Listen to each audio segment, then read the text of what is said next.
بسم اللہ الرحمن الرحیم۔ ہر دواخانے میں اس کو استعمال کرنا چاہیے۔ یہ ایک بہترین فارمولیشن ہے، ایک بہترین نسخہ ہے۔ حکماء اس کو بھی استعمال کرواتے ہیں، اس کی کچھ تدابیر ہوتی ہیں، ان کو شدھ کیا جاتا ہے، مدبر کیا جاتا ہے، ان کی خوراک کا تعین کیا جاتا ہے۔ مزاج بگڑ جاتا ہے جس کو ردی مزاج کہتے ہیں، بگڑا ہوا مزاج کہتے ہیں۔ وہ ہزار جتن کر لیں، حکماء اس کا علاج کر کر کے تھک جاتے ہیں، لیکن وہ بگڑا ہوا مزاج اپنے واپس اعتدال پہ نہیں آتا۔ تو اس کے لیے حب ازراکی کو آزمائیں۔ یہ تحریک پیدا کرتی ہے، خون کے دباؤ کو بڑھا دیتی ہے، تو یہ بلند فشار خون والوں کے لیے، ہائی بلڈ پریشر والوں کے لیے نقصان دہ ہوگی۔ السلام علیکم ناظرین، حکیم خرم شہزاد ملی آپ سے مخاطب ہے۔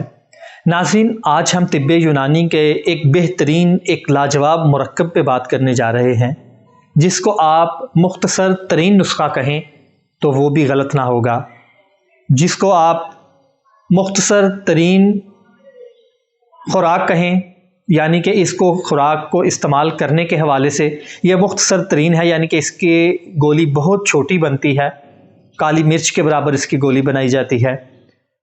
لیکن اس کے بارے میں ایک چیز نہایت افسوس سے کہنی پڑتی ہے کہ حکماء میں یہ اتنی مقبولیت حاصل نہیں کر سکا جو اس کا حق بنتا تھا۔ یہ جتنے فوائد کا حامل ہے، یہ جتنا مختصر ترین ہے، کم خرچ والا نسخہ ہے، لیکن حکماء میں یہ اتنی پذیرائی نہیں حاصل کر سکا، اور اس کی وجہ حکماء کا انہوں نے خود اس کو اس قابل نہیں سمجھا، اس کی جگہ دیگر متبادل چیزیں استعمال کرتے ہیں۔ لیکن یہ ہر دواخانے کی زینت ہونا چاہیے، ہر دواخانے میں اس کو استعمال کرنا چاہیے۔ یہ ایک بہترین فارمولیشن ہے، ایک بہترین نسخہ ہے۔ جی ہاں، آج ہم حب ازراکی کے بارے میں بات کرنے جا رہے ہیں۔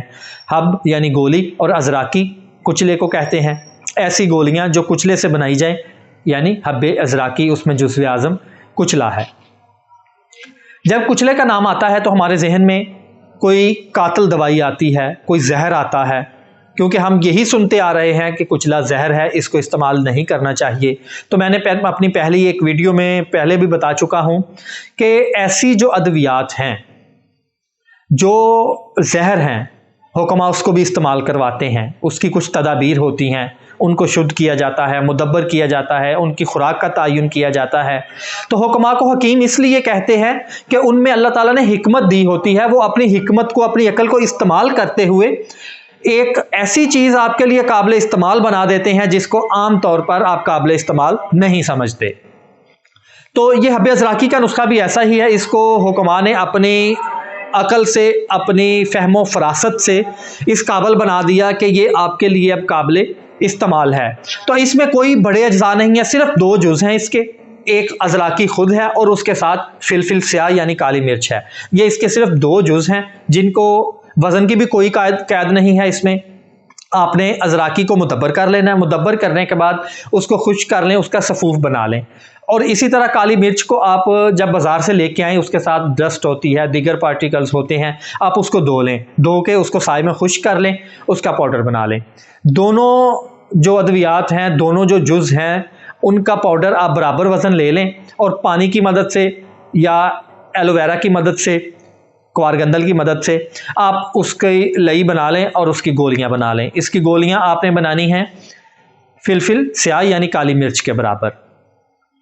تو اس کے فوائد پہ بات کرنے سے پہلے آئیے اس کے اجزاء دیکھ لیتے ہیں۔ جی، یہ ازراکی ہے، یہ اس فارم میں بازار سے آپ کو ملے گا، جس کو کچلا بھی کہتے ہیں۔ یہ اس کی مدبر کرنے سے پہلے کی حالت ہے۔ اس کو مدبر کرنے کے لیے آپ ہماری دوسری ویڈیو دیکھ سکتے ہیں۔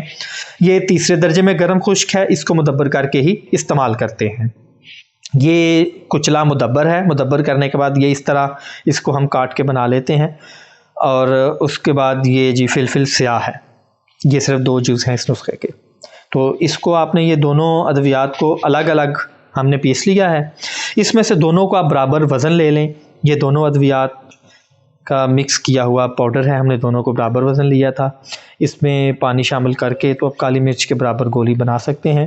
یہ میں آپ کو بہت قریب سے دکھا رہا ہوں، شاید گولی آپ کو بڑی لگ رہی ہوگی، لیکن ویسے بھی آپ نے کالی مرچ سے تھوڑی سی بڑی بنانی ہے تاکہ خشک ہو کے تو یہ کالی مرچ کے برابر ہو جائے۔ تو یہ ہماری حب ازراکی ہے۔ جی ناظرین، آپ نے حب ازراکی کے اجزاء اور اس کو تیار کرنے کا مکمل طریقہ دیکھا۔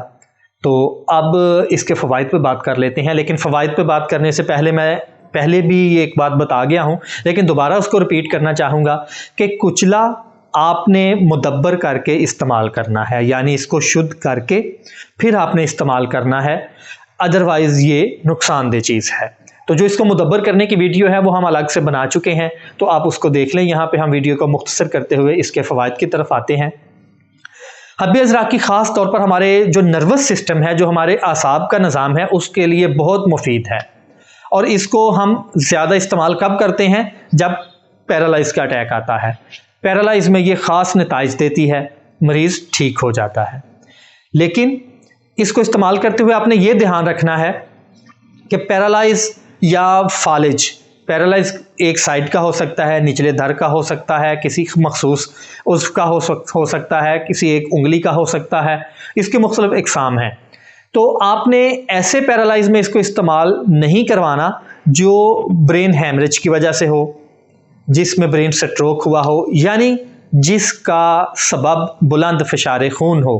ہائی بلڈ پریشر کی وجہ سے اگر پیرالائز ہوا ہے کوئی انسان تو اس کے لیے یہ دوائی نہیں ہے، کیونکہ یہ ایک محرک دوائی ہے، یہ تحریک پیدا کرتی ہے، خون کے دباؤ کو بڑھا دیتی ہے، تو یہ بلند فشار خون والوں کے لیے، ہائی بلڈ پریشر والوں کے لیے نقصان دہ ہوگی۔ ویسے اگر ہم فالج کی بات کریں تو فالج عموماً بلغمی امراض میں شمار کیا جاتا ہے، اور یہ سردی کی وجہ سے ہوتا ہے، اور اس میں فالج کے آپ جتنے بھی نسخے دیکھیں گے اس میں تحریک دینے والی ادویات، اس میں طاقت دینے والی ادویات استعمال کروائی جاتی ہیں، گو کہ آپ اس کو فالج میں استعمال کرا سکتے ہیں۔ صرف یہ ڈائگنوز کر لیں کہ آپ کا پیشنٹ ہائی بلڈ پریشر کا مریض نہ ہو، پہلے اس کو برین سٹروک اگر ہو گیا ہے، یعنی اس کے بلند فشار خون کی وجہ سے اس کی کوئی نرو ڈیمیج ہو گئی ہے، تو پھر آپ کو یہ دوائی اگر اس کو دیں گے تو اس کا مزید خون گردش میں آئے گا، مزید حرکت میں آئے گا، اور وہ پہلے ہی بلند فشار خون کا مریض ہے تو پھر کسی اور ہیمریج کا خطرہ رہے گا۔ سو اس سے آپ نے اوائڈ کرنا ہے۔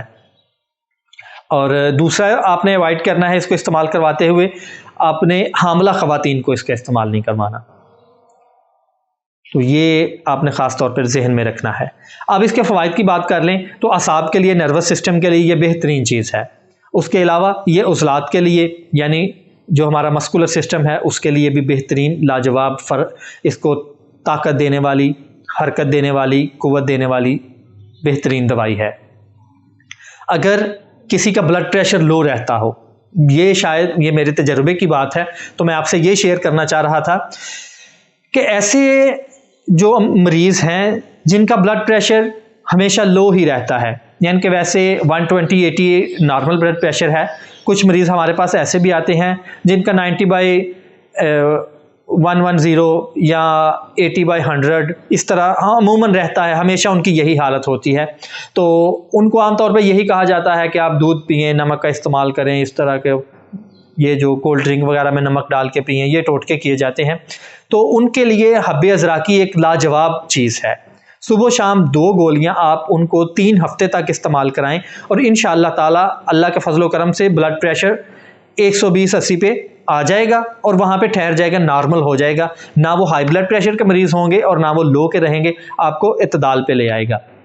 اچھا، اب اس کے علاوہ ایک اور بیماری ہوتی ہے، جب ہمارے اخلاق کا توازن بگڑ جاتا ہے، مزاج بگڑ جاتا ہے، جس کو ردی مزاج کہتے ہیں، بگڑا ہوا مزاج کہتے ہیں۔ وہ ہزار جتن کر لیں حکما، اس کا علاج کر کر کے تھک جاتے ہیں، لیکن وہ بگڑا ہوا مزاج اپنے واپس اعتدال پہ نہیں آتا، تو اس کے لیے حب ازراقی کو آزمائیں۔ حب ازراقی اس کے لیے بہترین چیز ہے، یہ بگڑے ہوئے مزاج کو اعتدال پہ لے آتی ہے۔ یہ میں اپنے ایک تجربے کی بات آپ سے شیئر کر رہا ہوں۔ چونکہ یہ محرک ہے، یہ تحریک پیدا کرتی ہے، یہ حرکت پیدا کرتی ہے، اس لیے یہ اپنے محرک ہونے کی وجہ سے مردانہ کمزوری کے لیے بھی فائدہ مند ہے۔ جو مردانہ کمزوری ہے اس کو یہ ختم کرتی ہے، یہ خواہش جمع پیدا کرتی ہے، انتشار پیدا کرتی ہے۔ اس کے علاوہ جو مثانے کے امراض ہیں، سردی کی وجہ سے جو مثانے کے امراض لاحق ہو جاتے ہیں، پیشاب کا رک رک کر آنا، پیشاب کی حاجت ہونا لیکن پیشاب کا نہ آنا، پیشاب پہ کنٹرول نہ ہونا، جیسے ہی پیشاب کی حاجت ہونا واش روم تک جاتے جاتے پیشاب کا نکل جانا، یعنی مثانے کی جو کمزوریاں ہیں ان کے لیے بھی یہ ایک لاجواب چیز ہے۔ آپ اس کو بلا جھجک استعمال کریں، اور جو اس کی خوراک ہے وہ صبح شام 2 گولیاں بعد از غذا ہمراہ پانی بھی استعمال کر سکتے ہیں، ہمراہ دودھ بھی استعمال کر سکتے ہیں۔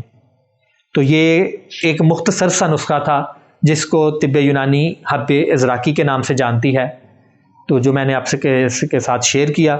آپ نے اس کو بنانے کی ترکیب، اس کے اجزاء اور اس کے فوائد بھی دیکھے۔ تو انشاءاللہ ملاقات ہوگی کسی دوسری ویڈیو میں، تب تک اجازت دیجیے، اللہ حافظ۔ وما علينا إلا البلاغ المبين۔